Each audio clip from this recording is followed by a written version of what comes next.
Namaskar everyone. After a long time, I come with a new video about sentence. So no more talk. Let's start it.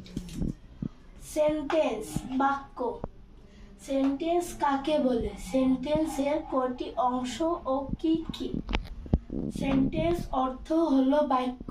এক বা একাধিক word পাশাপাশি বসে যদি সম্পূর্ণ মনের ভাব প্রকাশ করে তবে তাকে সেন্টেন্স বা বাক্য বলে। যেমন আই হ্যাভ আ বুক, আমার একটি বই আছে। হি ইজ আ বয়, সে একজন বালক, সে একজন ছেলে। একটি সেন্টেন্স বা বাক্যের সাধারণত দুইটি অংশ, যথা ওয়ান সাবজেক্ট উদ্দেশ্য এবং টু প্রেডিকেট বিধেয়। সাবজেক্ট উদ্দেশ্য সেন্টেন্সে যা সম্বন্ধে কিছু বলা হয় তাকে সাবজেক্ট বা উদ্দেশ্য বলে।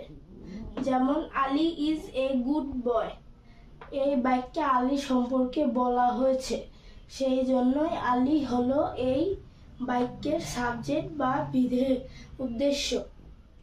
প্রেডিকেট বিধেয় সেন্টেন্সে সাবজেক্ট সম্বন্ধে যা বলা হয় তাকে প্রেডিকেট বা বিধেয় বলে।